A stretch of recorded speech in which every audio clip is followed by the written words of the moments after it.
परमेश्वर की वाणी में है कि मानुष जन्म पाए कह जो नहीं रटे हरि नाम, जैसे कुआ जल बिना बनवाया क्या काम।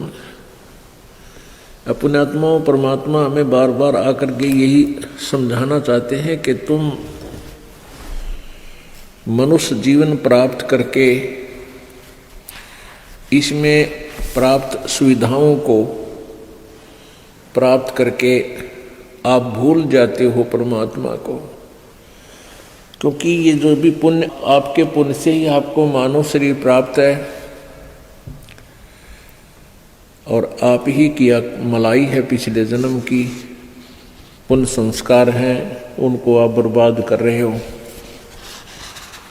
बहुत ही पुण्यकर्मी प्राणी को परमात्मा मानव शरीर देता है, उससे भी पुण्यकर्मी प्राणी मानव शरीर पाकर भी जो अत्यधिक पुण्यकर्मी प्राणी है उसको सत्संग मिलता है। तो मानव शरीर प्राप्त करके जो भक्ति नहीं करते हैं प्राणी, परमात्मा बताते हैं कबीर थोड़ा जीवना, कबीर थोड़ा जीवना ये मंडे बहुत मंडाने, सभी उबा पंथ सिर ये राव रंग सुल्तान। कबीर एक दिन ऐसा होएगा सबसे पड़े बिछो, राजा राणा राव रंग भाई सावधान क्यों न हो। उजड़ खेड़े ठेकरी ये गड़गड़ गए कुमारे, रावण जैसे चले गए वो लंका के सरदार। अब परमात्मा हमें याद दिलाते हैं कि तुम इस छोटे मोटे कोई व्यवसाय में को या कोई कोठी कार फैक्ट्री को प्राप्त करके परमात्मा से दूर हो जाते हो। उसके लिए बताते हैं कि कबीर जीना थोड़ा, बहुत ही कम समय है ये, और आपके जो इरादे हैं वो बहुत लंबे चौड़े, आपकी कल्पनाएं बहुत लंबी चौड़ी, ये कर दूंगा वो कर दूंगा, और एक पल का भरोसा नहीं कब यहां से शरीर छूट जाए, जीव चला जाए। कबीर थोड़ा जीवना ये मंडे बहुत मंडाने, दूर तक के पता नहीं क्या क्या सोच बना रखी है, कल्पना कर रखी है, ये कर दूंगा वो कर दूंगा। और कहते हैं सभी चल रहे हैं यहां से, सभी का एक दिन प्रतिदिन कम हो रहा है। हम कितने नशे में हैं। कबीर ये माया अटपटी, कबीर ये माया अटपटी सब घट आण अड़ी, किस किस को समझाऊं या कुएं भांग पड़ी। इस काल भगवान ने ये त्रिगुणमयी माया, रजगुण ब्रह्मा, सतगुण विष्णु, तमगुण शिव जी के द्वारा ये आप जी को यहाँ उलझा रखा है, इस माया जाल में फंसा रखा है। ब्रह्मा जी की रजोगुण माया के आधार से आप जी संतानों उत्पत्ति करते हो, यहाँ के ठाठ बाट की चाह करते हो, और विष्णु जी के सतोगुण की माया के प्रभाव से आप जी यहाँ एक दूसरे में ममता मोह के माध्यम से जुड़े हुए हो, जकड़े हुए हो। तो पर आप जी के हमारे ऊपर इतना जबरदस्त दबाव है कि हमें कुछ भी दूर तक का सूझता नहीं, हमें होश नहीं है। इस त्रिगुणमयी माया की भांग का नशा हमारे ऊपर इतना प्रभावित है कि हमें अपनी मौत दिखाई नहीं देती। परमात्मा याद दिलाते हैं जैसे कोली रेजा बुने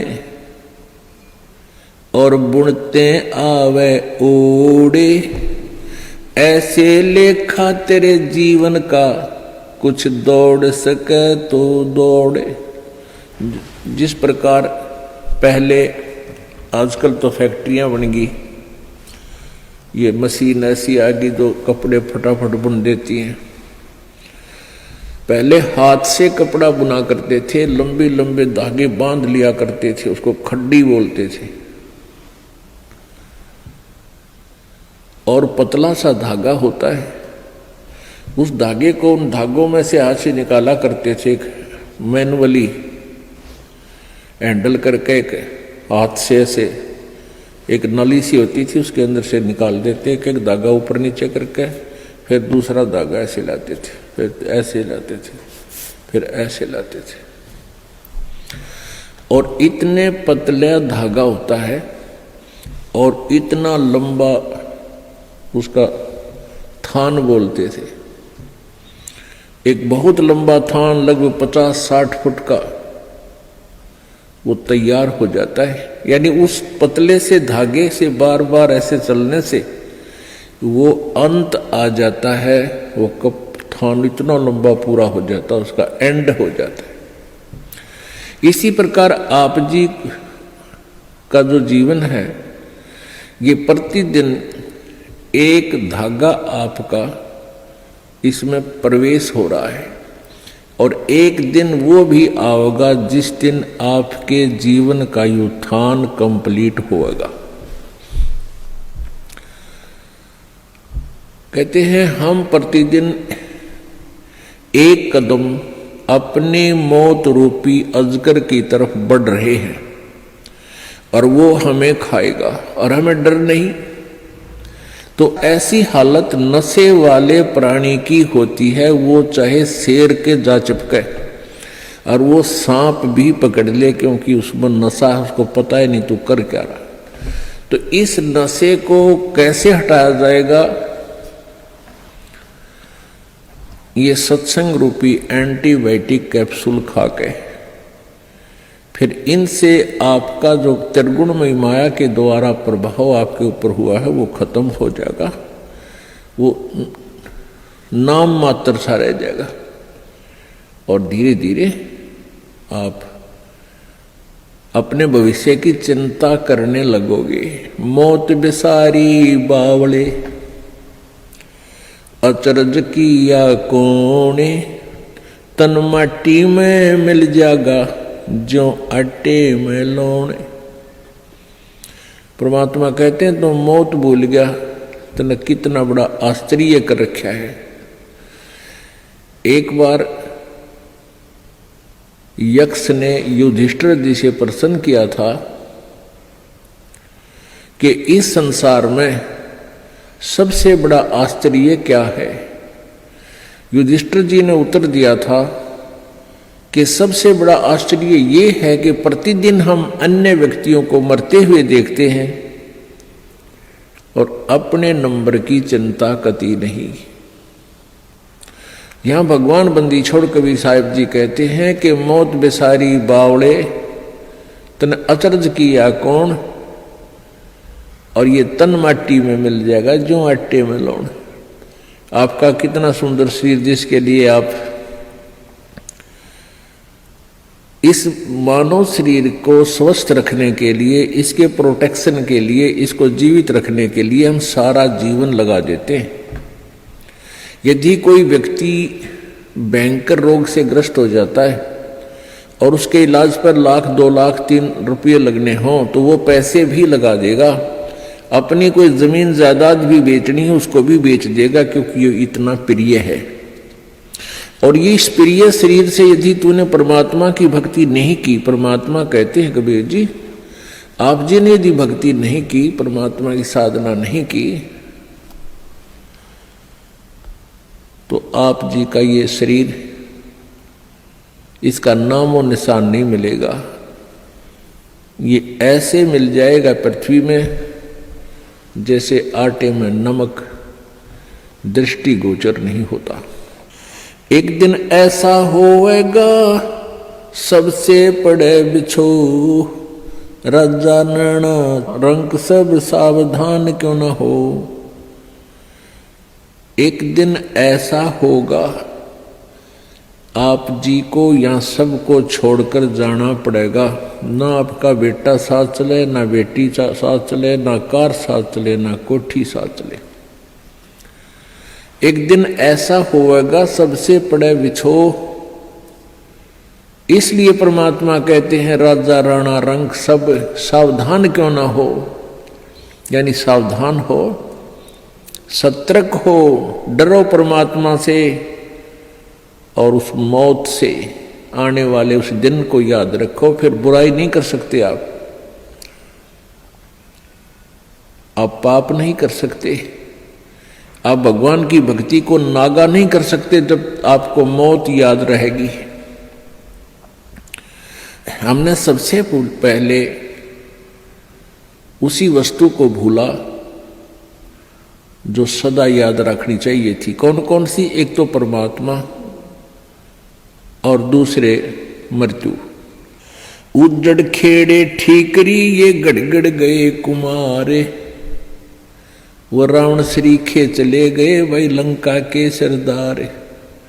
आप देखते हो जगह जगह कोई नगर उजड़ गया, उसको खेड़ा बोलते हैं।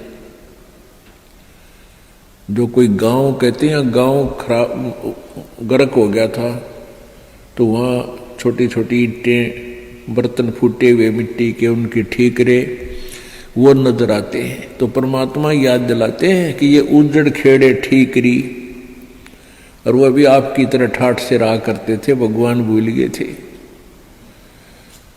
और गड़गड़ गए कुमार, रावण जैसे चले गए वो लंका के सरदार, आपकी तो औकात क्या है। ऊंचा दिखे धौलहरा ये मंडी चीती पोले, एक हरि के नाम बिना ये जम्मा रहेगा रोले। कहते हैं आप जी को ये काल आपकी रोल मार रहा है। रोल मारना आपको मूर्ख बना रहा है।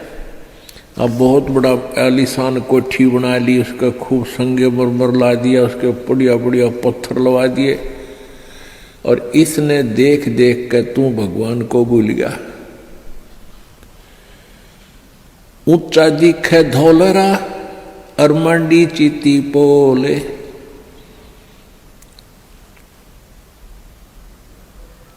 एक हरि के नाम बिना ये जम्मा रहे रोल। ये तेरी रोल मार रहा है, तुझे मूर्ख बना रहा है काल कि कितनी अच्छी कोठी है मेरे पास, ऐसी कार है, मेरे इतने पुत्र हैं, इतनी पुत्रियां हैं, वो ऐसे ऐसे बढ़िया सेट हो रहे हैं, और फिर नो प्रॉब्लम, या प्रॉब्लम आगे बहुत बड़ी होगी जो आज भगवान नहीं बज रहे। गधा बनेगा प्रॉब्लम प्रॉब्लम, कुत्ता बन गया प्रॉब्लम प्रॉब्लम। तो उनका समाधान अब ही हो सकता है पूर्ण परमात्मा की सत्य भक्ति से और पूर्ण सतगुरु की शरण में आने से।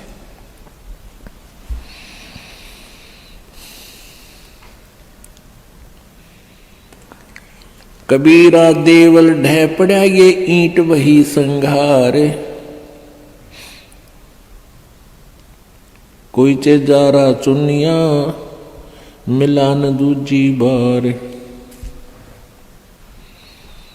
का चुनावे मैडिया ये चुना मटी लाए, मौत चुनेगी पापड़ी तन दौड़ कलेगी आए। परमात्मा कहते हैं, भगवान कबीर जी कहते हैं कि भक्ति के बिना आपके ये लंबी लंबी कोठियां बनाने लग रहा है, और यह मौत पापनी तने एकदम झपट्टा मार के ले जाएगी, और ये कोठी तेरी यही रह जाएगी। रोहतक के अंदर एक व्यक्ति सेठ, उसने काफी स्थान बहुत अच्छी जगह पर परचेज किया। वो पुरानी दुकान सी थी, उन सबको फोड़ फाड़ कर बहुत बढ़िया एक बहुत लंबा चौड़ा बनाने लग गया। वहाँ पर मार्केट बना रहा था, और उसको ये था कि इसमें लाखों रुपए महीने की इनकम होगी।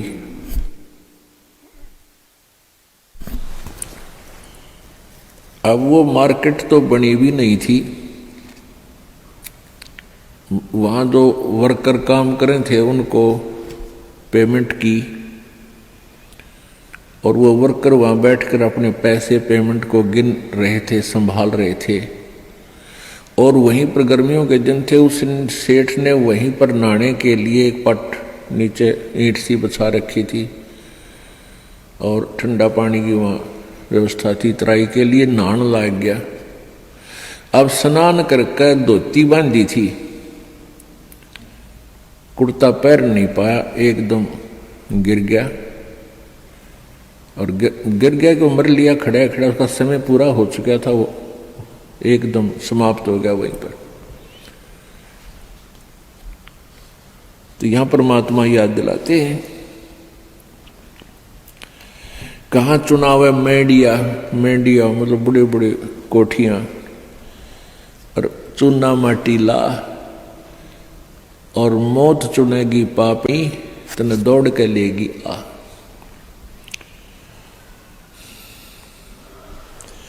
कहा चुनाव है मेडिया ये लंबी भीत उसार,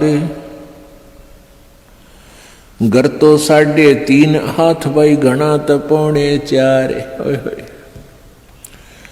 परमात्मा कहते हैं कि क्यों लंबी लंबी कोठियां, एक कोठी में 6 कमरे, फिर डबल सटोरी, फिर ट्रिपल सटोरी। परमात्मा कहते हैं तूने एक ही चारपाई पर सोना है, और वह एक कमरे की एक कोण में डलेगी, बाकी का सारा तेरा बनाया हुआ वो मकड़ी वाला जाल खाली पड़ा रहेगा। तो परमात्मा कहते हैं घर तो 3.5 हाथ और घना तो 4.25। एक व्यक्ति का अपना शरीर का जो डायमेंशन है, अपने हाथ के 3.5 हाथ, 3.5 हाथ, कोई चाहे छोटा है चाहे बड़ा, अपने हाथ नाप के देख लियो, उसका लंबाई 3.5 हाथ की होती है, और एक हाथ का ऐसे पूरा विस्तार होता है। कहते हैं घर तो 3.5 हाथ, यानी इतनी जगह चाहिए तेरे को, तेरा शरीर आ जाए उसमें। और घना तो 4.25, यानी घना कर 3 इंच फालतू और बना ले। कहने का भाव यू है कि मिनिमम प्रत्येक चीज को मिनिमाइज कर दो, और फिर देख सुख परमात्मा का, आनंद देख मालिक का। जिस कोठी बंगले के बनाने के लिए ना जाने कितने 2 नंबर के काम करे, या कर्जा वर्जा ले गए कोठी बनावे दुनिया में लोग दिखावा करने के लिए, फिर वो कर्जे वाले पीछे पीछे आप लुकता फिरे, सो झूठ बोला, आज कोई ना कह दे घर के बाहर जा रहा है। वो दिन की चैन रात की नींद दोनों गई। तो इस प्रकार हमने समाज लोग को नहीं देखना है, हमने अपने मालिक के ज्ञान को ही आधार बना के अपना जीवन सुचारू करना है। कबीर 5 तत्व का पूतला मानुष दरिया नाम, 4 दिना के कारण ये फिर रोक ठाम। अब क्या बताते हैं, ये 5 तत्व की बना हुआ ये मिट्टी का शरीर, इसका मानुष धर दिया नाम, और 4 दिना का जीवन है। पता नहीं कहाँ कहाँ पर कोठी बनाता है, गुड़गांव में एक प्लाट ले लिया, हिसार में एक बड़ा बड़ा मकान ले लिया, जींद में अर्बन स्टेट में कोठी ले ली। परमात्मा कहे 2 दिन का जीना है, और पता नहीं कित कित स्थान रोक के बैठा है। मेरे पास फिर भूत बनकर सैर सपट्टे करेगा कदे उस कोठी का देखने जा कदे उसने, और घर वाले के कर मृत्यु होते ही उसको तो लेकर जाएंगे शमशान घाट पर शरीर को, और पीछे तो पहले काठ की देल होया करती, चौखट नीचे काठ की, उसमें कील गाड़ दिया करते, जंतर मंतर करके कदे फेर ना आ जाए उल्टा यो भूत है। और वो सारा जीवन खो दे उस कोठी बनाने में, उसको वापस प्रवेश निषेध। देखिए बूंदी बन रही हमारे साथ, क्योंकि हमें ज्ञान नहीं मिला, हमें तत्वदर्शी संत नहीं मिले जो यहां से हृदय हटा दे। कबीर कहाँ गर्बिया ये ऊंचा देख आवाज से, काल पड़ा जमी लेटना तेरा ऊपर जम गा से। परमात्मा कहते हैं कि अभिमान कर रहा है, कि गर्व कर रहा है तू इस ऊंचे मकान और कोठी का, कल को तेरी मृत्यु हो जाएगी और फूक देंगे तेरे को शमशान घाट पर, और उस मिट्टी पर घास जमेगा, गधे फिरेंगे, कुछ डांगर अंडा करेंगे तेरी माटी के ऊपर के। पुण्यात्मा, हम भगवान से दूर हो गए। कारण क्या है कि हमें ज्ञान नहीं मिला। बच्चे को बचपन में जो शिक्षा चाहिए थी वो शिक्षा नहीं मिलती। जो बच्चे स्कूल में शिक्षा ग्रहण करने जाते हैं उनको अक्षर ज्ञान अवश्य चाहिए, लेकिन उसके बाद अक्षर ज्ञान के बाद जो शिक्षा चाहिए वो आध्यात्मिक ज्यादा चाहिए। एक शिष्टाचार अत्यधिक पढ़ाना चाहिए। बुराइयों से डरने के लिए बहुत सी कथाओं का हमारे पाठ्यक्रम में, बच्चों के पाठ्यक्रम में समावेश होना चाहिए, और नहीं है। पुण्यात्माओं, आप किसी भी व्यक्ति को वर्तमान में कितनी ही अच्छी आत्मा है वो, ज्ञान के अभाव से उसको आप कहिएगा कि आओ सत्संग में चलते हैं, तो वो कहता है कि अभी समय नहीं है, फिर देखेंगे, कभी ना कभी अवश्य चलेंगे। अच्छी आत्मा तो इतना कह के टाल मटोल कर देता है, बात वही है। और दूसरे को आप कहोगे कि आओ सत्संग में चलते हैं, वो कहेगा अभी समय नहीं है हमारे पास। और ये क्या सत्संग का टाइम है? ये सत्संग की उम्र थोड़ी है। सत्संग तो बुढ़ापे में सुनाएंगे, फिर भक्ति करेंगे। ये कोई भक्ति का समय थोड़ी। पुण्यात्मा, ये अटकल अपनी आप लगाई हुई है, परमात्मा का विधान ऐसा नहीं है।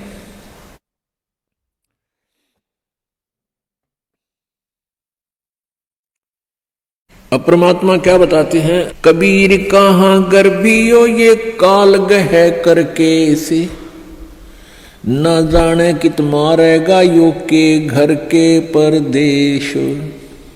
पिछले वर्ष सन 2010 की बात है। यहाँ इसार का एक डॉक्टर, बहुत सुप्रसिद्ध डॉक्टर आँखों का, और बहुत पैसा उसके पास, अपने पुत्र का एडमिशन कराने के लिए गाड़ी में जा रहा था। पुत्र, उसकी पत्नी और वो स्वयं।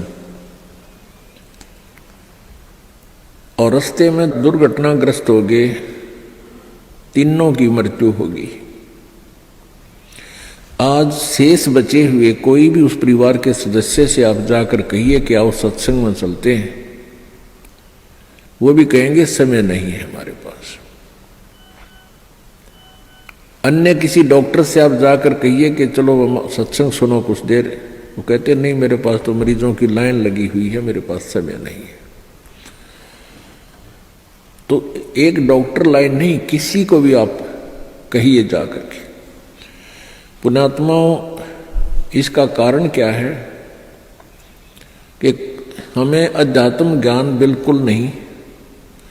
आध्यात्मिक ज्ञान के बिना हमें डर नहीं हो सकता, चिंता नहीं बनती, और जब तक हमें परमेश्वर की महिमा का ज्ञान नहीं होगा तो हमें रुचि नहीं बनती। अब हमारे को जो ज्ञान दिया गया बचपन में, यही दिया गया कि उसके लड़के ने कोठी बना ली, वो डॉक्टर लगा हुआ था, प्राइवेट क्लिनिक है, 2 कोठी बना दी, कार ले ली। अब जितने भी बच्चे डॉक्टरी कर रहे हैं, ट्रेनिंग कर रहे हैं, उनका मूल उद्देश्य, टारगेट यही हो जाता है मैं कोठी बनाऊं और कार लूं। यदि हमारी एजुकेशन में ये आध्यात्मिक ज्ञान अत्यधिक प्रवेश हो तो उन बच्चों का ये टारगेट ना रहे, और वो बिल्कुल बहुत जायज फीस ले, जायज काम करें और बहुत ही सस्ता ट्रीटमेंट करें, भगवान से डरने वाले होंगे। अब तो रोगी मर गया, ट्रीटमेंट के अंतर्गत अपना हिसाब बना कर देंगे, हमारा पूरा हिसाब दे जा, पैसे दे दो, ये एडवांस जमा करा लेते। बात ये नहीं है कि पैसे ना लो, पैसे तो उनके लगे हैं, देने भी चाहिए, लेने भी चाहिए, लेकिन 1 के 20 नहीं लेने चाहिए, 1 के 100 नहीं लेने चाहिए। और वो 1 रुपए की चार्ज के 100 लेते हैं। और फिर कहाँ ले जाते हैं? यहीं छोड़ जाते हैं। परमात्मा कहते हैं इस माया के कारण फिरा देश प्रदेश। अभी पीछे समाचार पत्र में आया हुआ था, हरियाणा अंबाला का रहने वाला एक लड़का इटली गया हुआ था, वहां से वापस आया क्योंकि वहां यहाँ की बजाय, हिंदुस्तान की बजाय वहां अधिक पे मिलती है, तनख्वाह मिलती है। रोजगार के लिए वहां गए, अच्छा पैसा लेकर आते हैं वहां से। तो फिर वो अपने परिवार को लेकर के गाड़ी में, उसका अपना परिवार 3 सदस्य, एक पुत्र 2 हुए और एक भाई की पत्नी और उस भाई का बच्चा। वो 5 जावे थे पीर पूजन, पीर की पूजा करने। और उस पेपर में लिखा, समाचार पत्र में लिखा हुआ था कि वो एकदम इतनी ऊंचाई से गुजर रहे थे कि वहां से गाड़ी पलट गई और 50 फुट नीचे तालाब में गिर गई। वो 5 मर गए। पुण्यात्मा, हम भूल जाते हैं कि ये घटना उसके साथ घट गई, हमारे साथ नहीं घटेगी। हमारे साथ ऐसी नहीं घटेगी तो कोई और तरह की घट जाएगी। यानी काल ने तो हमारे को यहां से जो उसने समय निर्धारित किया उसी दिन उठा लेना है। एक भक्त बता रहा था कि मेरे मामा के 5 लड़कियां और मेरी मामी भात नौतन जावे थी, 3 लड़कियों की शादी इकट्ठी। भात न्योत का वापस आवा थी, रोहतक के बस स्टैंड पर खड़ी थी। अब जिसकी 3 बेटियों की शादी, उसको किस प्रकार की चिंताएं कहाँ से विचार व्यक्त कर सोचती रहती है। बस स्टैंड पर खड़ी थी बस की इंतजार में, और एक बस बैक होकर अपने स्थान पर लगे थी, वह थोड़ी सी टेढ़ी होगी। पीछे एक पोल खड़े थे, पुराने बस स्टैंड की बात है। पोल उस खंबे बीच और बस बीच आ गई एकदम। उसने उसको जानने को नहीं, तू कहाँ खड़ी है, गाड़ी आन लग रही है तेरे बैक में, आगे। आध घंटे में वही तड़प कर मर गई। अब पुण्यात्माओं कहते हैं, और बात तेरा काम नहीं आवे संतों शरण लाग रे, और केसो व गफलत में बंदे जाग जाग न जागे। इस तन सराय में जीव मुसाफिर करता रहे दिमाग रे। इस तन रूपी शरीर में, तन रूपी सराय में ये प्राणी ना जाने के सोच उठाए रहता है, ध्यान रखता, और तरह की बातों में विचार रखता है। और रात बसेरा कर ले डेरा, तू चले सवेरा त्याग रे। हमारा जो शरीर है,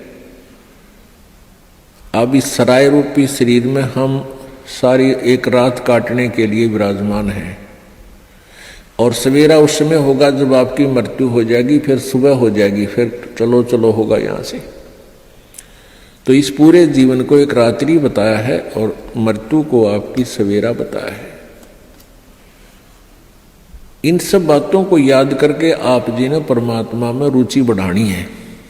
कबीर परमेश्वर जी यही बताने के लिए आए थे, और इस सच्चाई से परिचित होकर ही हम भगवान से डरेंगे और भक्ति करेंगे, बुराइयों से भी बचेंगे।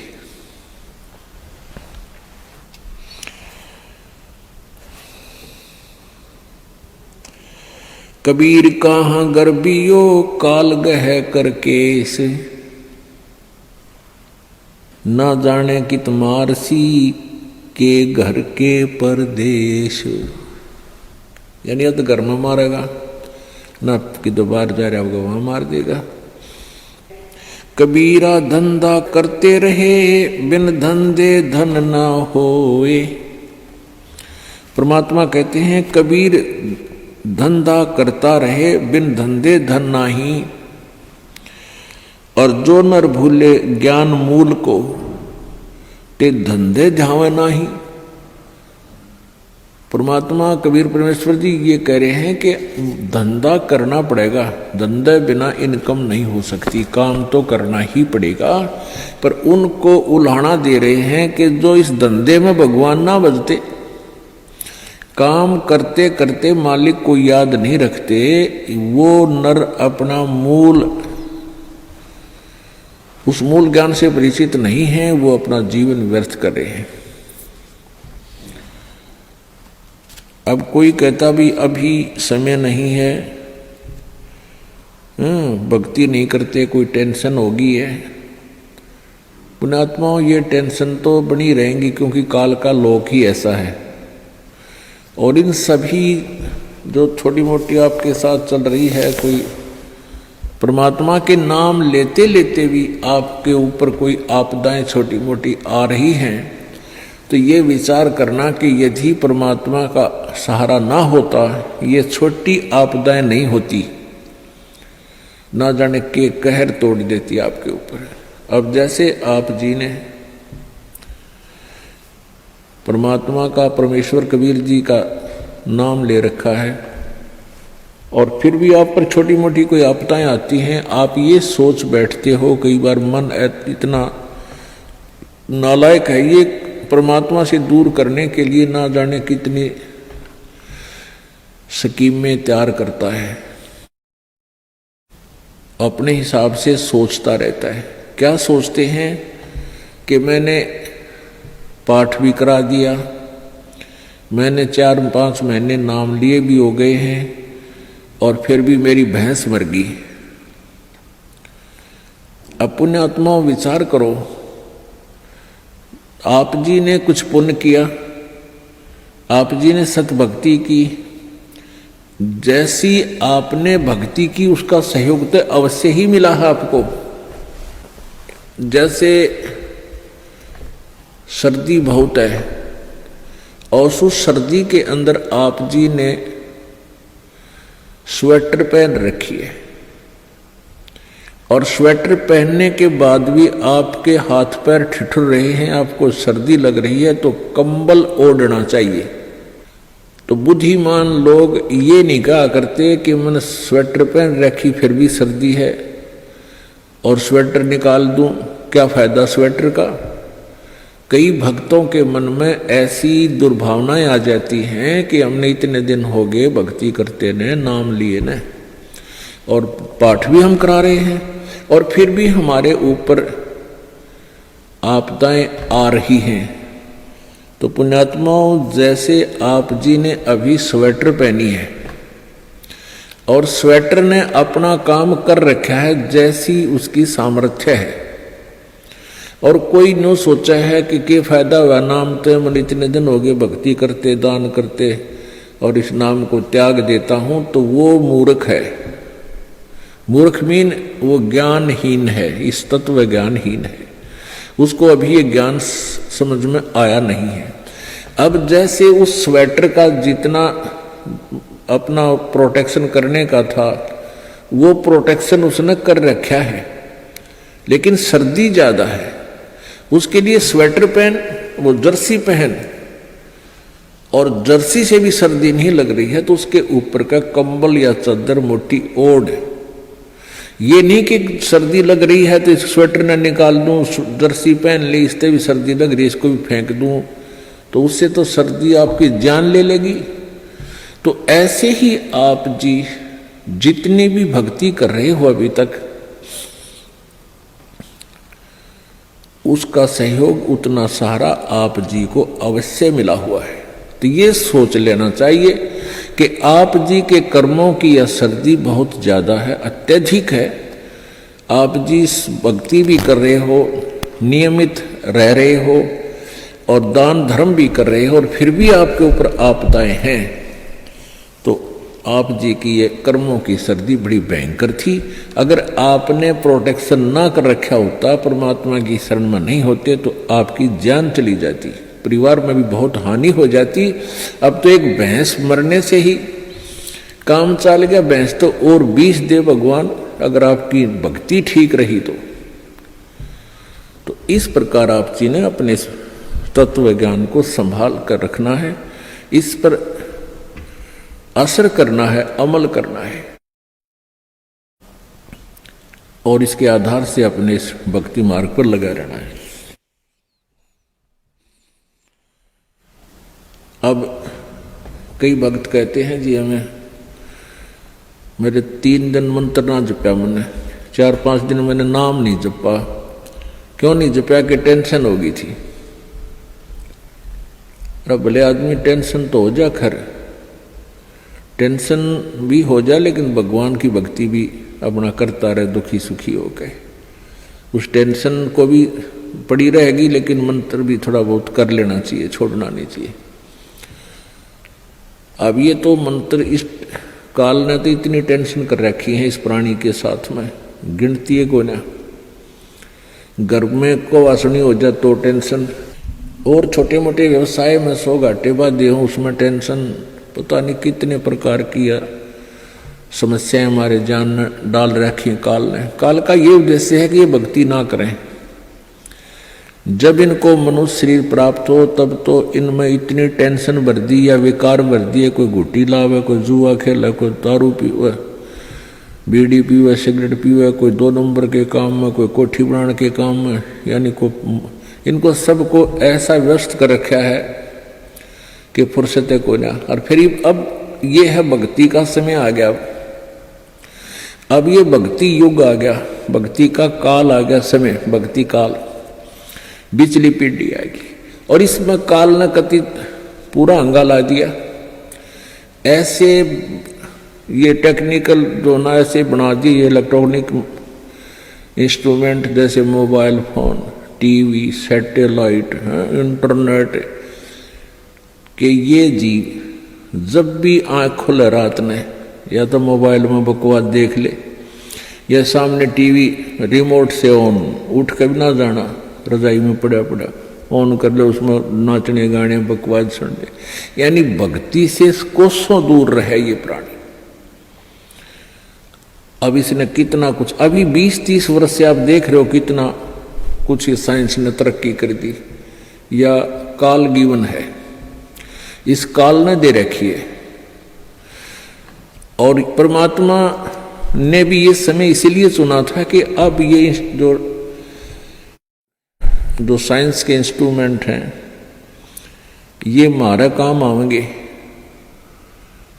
एक जगह बैठे और लाखों करोड़ों जगह टीवी में परमात्मा की महिमा को घर बैठे सुन सका करोगे। हम इनमें बकवाद क्यों देखेंगे? हम भगवान देखेंगे, परमात्मा की चर्चा सुना करेंगे, तो हम इसका सदुपयोग करेंगे। तो पुण्यात्माओं, ये परमेश्वर कहते हैं जिन हर जैसा सुमरिया और ताको तैसा लाभ, ओसा प्यास न भाग ही जब लग दसैनी आब। जिन्होंने जैसी भी भगवान की भक्ति की है उनको उतना ही लाभ अवश्य मिलेगा। और ओस पीने से प्यास नहीं बुझती, ओस चाटने से प्यास नहीं बुझती। प्यास बुझेगी गट गट गिलास पीने पानी के गिलास पिया जब प्यास बुझेगी। तो हम पहले क्या करते थे? दान धर्म कितना करते थे? 2 रुपये चढ़ा दिए को 5 मुश्किल थे, 10 चढ़ा दिए तो बड़े खुश होया करते थे। या 100 रुपये का प्रसाद बांट दिया हनुमान जी के मंगलवार ने, तो ये हमारी पूजाएं थी। तो ये तो हम ओस चाट रहे थे। और अब आप देख रहे हो पाठ के पाठ करवाए जा रहे हैं, भगवान के हवन के लिए जोत के पैसे, जोत का घी दान किया जा रहा है। ये गिलास के गिलास पिए जा रहे हैं और इनसे प्यास बुझेगी। कोई पाठ करवा रहा है, कोई वैसे गुप्त दान, खूब वैसे दान दे रहे हैं, तो ये गिलास के गिलास पानी के पिए जा रहे हैं। इनसे प्यास बुझेगी, इनसे आपको पूर्ण लाभ होगा। और सतभक्ति मंत्र करेंगे, आजीवन मर्यादा रहेगी। अब ये टेंशन तो काल ने या पैदा कर रखी है कि वो भक्ति ना कर सके, लेकिन इन टेंशनों में ही आपने भक्ति करनी पड़ेगी। चाहे रो के करो, चाहे खुश होकर कर लो, दुखी होकर कर लो। मान लीजिए कोई घर का सदस्य उपदेशी नहीं था, उसकी मृत्यु होगी। दुख तो बहुत आता है, क्योंकि हमारा एक हमारे अंदर एक ऐसी व्यवस्था बन गई, हम रह नहीं सकते, रोना भी पड़ेगा, भाई खूब बुरा हाल विलाप भी करेंगे, लेकिन फिर भगवान भी फिर याद रखे, परमात्मा ये क्या ले गए इतने दिन, उन बातों ने ध्यान रखे कि ये क्या लेके गया। अगर हम ये भक्ति कर रहा होता, परमात्मा इसको जीवन दान भी देता, इसकी आयु भी बढ़ा देता, यदि सत भक्ति करता था। और ये लेके क्या गया, सारा जीवन बर्बाद कर गया। तो इस प्रकार इन सब विचारों को ध्यान में रख के, सब बातों को विचार करके और भजन जरूर करें। चाहे वो याद तो बहुत आते हैं, मृत्यु को प्राप्त हो जाते हैं जो साथी परिवारजन, लेकिन भगवान भी रो रो के मालिक ने भी याद रखे, मतलब भूला नहीं भगवान को। और भी कई प्रकार की टेंशन हो जाती है, किसी प्रकार की कई चिंताएं होती हैं, लेकिन चिंताएं तो हैं, चिंता भी नाम से ही समाप्त होंगी और परमात्मा की भक्ति तक करनी पड़ेगी, इन चिंताओं में करनी पड़ेगी। एक समय एक दरोगा जी जून के महीने में, यानी गर्मी के मौसम में, घोड़ी पर सवार होकर जा रहा था किसी दूसरे गांव में। रास्ते में किसान ने रहट जोड़ रखा था, रहट, हरहट। वो रहट क्या होता था कि उसमें एक पुली होती थी लोहे की, उस पुली के ऊपर के ऐसे एक चैन डाल दी जाती थी और उसको कोल्लू की तरह, एक कोल्लू आपने देखे हो हाथ के बैलों वाले कोल्लू, उस तरह कोल्लू की तरह बहल से चला जाता था और वो रहट का व्हील घूमता था वह पुड़ी, और उसके ऊपर चैन लगी होती थी। नीचे एक कुआं होता था, वो चैन इतनी लंबी होती थी कि कुएं के जल को छूती थी नीचे तक, और उसके बाल्टियां वेल्ड कर दी जाती थी चैन के ऊपर। और वो बैल से बैलों को घुमा जाता था कोल्लू की तरह, तो वो व्हील घूमता था, वो पुड़ी घूमती थी, वह चैन साथ में घूमती थी, और नीचे से पानी आकर के खेतों में डलता था, और खाली बाल्टियां वापस चली जाती थी और भरी बाल्टियां चैन के साथ ऊपर आती थी, ऐसे चलती थी। तब वो पानी खेतों में सिंचाई के काम आता था। तो किसान की घोड़ी को प्यास लगी, किसान को भी प्यास लगी। उसने देखा कि सामने रहट चल रहा है और पानी पीवेंगे, घोड़ी को भी पिलाएंगे। अब जो ही उस घोड़ी को निकट लाया वो दरोगा यानी वो SHO, तो रहट के अंदर से आवाज आया करती थी, वैसे जुगाड़ होया करते थे। वो व्हील व्याल चढ़ा रखे थे, वो चर चू करके वह काफी जोर की आवाज आती थी उससे। वह घोड़ी उस चरचू ने सुनकर, चींचू ने सुनकर, और वह फड़क गई, 1 किला दूर जाके डटी। दरोगा जी गुस्से में हो गए, करे किसान या चू चू बंद कर दे भाई, चीचू बंद कर दे, मेरी घोड़ी डर रही है, मैंने पानी पीना और पिलाना है। अब किसान ने वो बैल रोक दिए, जो बैल चल रहे थे, कोल्लू को सा फिरा रहे थे, उससे वो चलने से आवाज आ रही थी, पानी भी आ रहा था। तो किसान ने वह बैल रोक दिया, तो पानी आना, जल आना भी बंद हो गया, और आगे जल सीधा खेत में जा रहा था। खेत में जल साथ साथ, वह जमीन प्यासी थी, पी रही थी। जल घोड़ी के पीने योग्य एकत्रित नहीं रहा, घोड़ी निकट आई, जल था नहीं। दरोगा जी ने कहा कि एक किसान जल निकाल। उसने फिर बैल का डंडा मार दिया, बैल चला तो चू ची चू, फिर हुई घोड़ी, फिर भागी। वो किसान को उसने कहा, दरोगा ने गया चू चू बंद करवा, ची चू बंद कर। उसने फिर बैल रोक दिया, वो फिर घोड़ी लिया, पानी पाया नहीं। तब वो किसान बोला, दरोगा जी इस चींचू में पी गए ना, दोनों मरोगे तुम। तो ये चींचू में ही पीना पड़ेगा ये जल राम नाम का भाई। जब राम नाम बंद कर दिया तो भक्ति गई, वह चू चू तो फिर फायदा क्या हुआ? वह टेंशन तो सह भक्ति और बर्बाद होगी। तो इस चींचू में पानी पीना पड़ेगा, जल पीना पड़ेगा भाई, हिम्मत रखो। और एक दिन परमात्मा ऐसी कृपा करेगा या चींचू भी बंद हो जाएगी, क्योंकि परमात्मा के नाम से सब दुख दूर होते हैं। कबीर 5 पहर धन दे गया और 3 पहर रया सोए, 1 पैर हरि ना भजा फिर मुक्ति कहां से होए। 8 पहर 24 घंटे को 8 पहर में, पहले 8 पहर होती थी 24 घंटे की। अब परमात्मा कहते हैं तो एक पैर में 3 घंटे हो गए। तो परमात्मा कबीर जी ये बताना चाहते हैं कि 3 पैर तन धंधा करया 15 घंटे, 5 पैर तो 3 पैर तो सो गया, यानी 1 दिन रात टोटल पूरा कर दिया।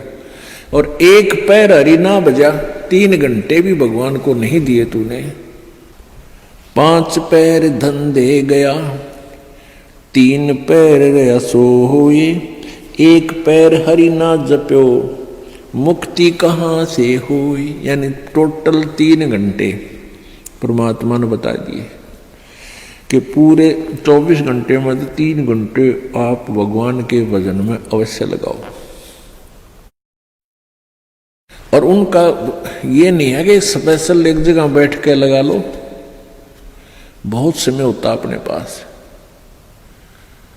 जैसे आप जी कोई मजदूरी के लिए जाते हो, घर से वहां तक घंटा 1 लगे, मालिक का सिमरण करता जा। बस में बैठकर जा रहे हो कहीं काम, बस वहां भक्ति करें। खेतों में जा रहे हो, खेतों से घर से लेकर वहां तक जो खूब भक्ति करे, अपना मंत्र ने याद रखे। और बहुत से ऐसे कार्य हैं जो काम करते करते भी हम भगवान की भक्ति कर सकते हैं। जैसे खेत में आली हल जोतता है, हमने देखे पहले ही आली में लक्ष्मी चंद की रागनी गाए जाते, हल भी जोड़े जाते। तो आप भगवान की भक्ति भी करे, कभी आरती करने लग जा, कभी भगवान की वाणी बोलने लग जा। कोई फिल्मी गाने गावे है, कोई और बकवास सोच रहा है। तो इस प्रकार हमने अपना सुमरण में 3 घंटे का समय निकालना चाहिए। जैसे सुबह का नित्यनेम पौना घंटा लगता है, 15 मिनट की असुर निकंदन रामायणी 1 घंटा तो हो गया। 35 मिनट की आरती होती है, 1.5 घंटा, बाकी 1.5 घंटा आपका सिमरण भी हो जाना। सिमरण आध घंटा मंत्र, 1 घंटे का श्वास का सिमरण। तो इतना भी आप कंटिन्यू कर लोगे तो भी आपका बेड़ा पार हो जाएगा। ये सत्कर मान ली, क्योंकि आप जी बहुत से पापों से बच गए, सब बुराइयां त्याग दी, भगवान से डर कर रहने लग गए। इच्छा कर मारे नहीं, बिन इच्छा मर जा, कह कबीर दास का पाप नहीं लगा। जैसे जब तक आप जी ने ये सतभक्ति नहीं ली, परमात्मा कबीर जी की साधना नहीं की करते, तो और उपासना जो करते हैं ब्रह्म तक, पर ब्रह्म तक, ब्रह्मा विष्णु महेश और दुर्गा तक, इसमें सभी जो पूजाएं करते हो उन पूजाओं का फल और जो पुण्य करते हो उन पुण्य का फल अलग से लिखा जाता है। और साथ में जो आपके द्वारा पाप होते हैं, जैसे किसान खेत में हल जोतता है, उसके विषय में बता रखा है सूक्ष्म वेद में कि 1 अलाई और 1000 कसाई बराबर पाप होता है। 1 अड़ाई होती है 30 फुट चौड़ा, 20 फुट चौड़ी और 200 फुट लंबी, किले की, एकड़ की, इतना स्थान जिसमें से हल आड़ी ऐसे एक अड़ाई बोलता था उसको ऐसे बैल को ले जाता आखिरी सिरे से और फिर उसको ऐसे जोतता था, बाया करता। तो उस टुकड़े को एक अड़ाई बोलते हैं। इतना स्थान हल से खोदा हुआ 20 बाई 200 फुट का एक हाड़ी ने जो खेत खोद दिया हल तय, उसमें पाप और 1000 कसाई एक बराबर पाप होता है। क्योंकि उसमें ना जाने कितने जीव जंतुओं के पेटा में गए, फाड़ी निकाल दी, वो कुछ निकाल दी, और उसको इतना पाप होता है। अच्छा, फिर उसको पुण्य भी होता है क्योंकि उस खेत में गेहूं बो दिए, बाजरा बो दिया और चने बो दिए, ज्वार बो दी, तो उससे ऑटोमेटिकली कुछ बीज झड़कर जमीन पे गिर जाता है। उसको जीव जंतु खाते हैं तो वो उसके गुड अकाउंट में और पाप बैड अकाउंट में ये न्यारे न्यारे डिपॉजिट होते हैं।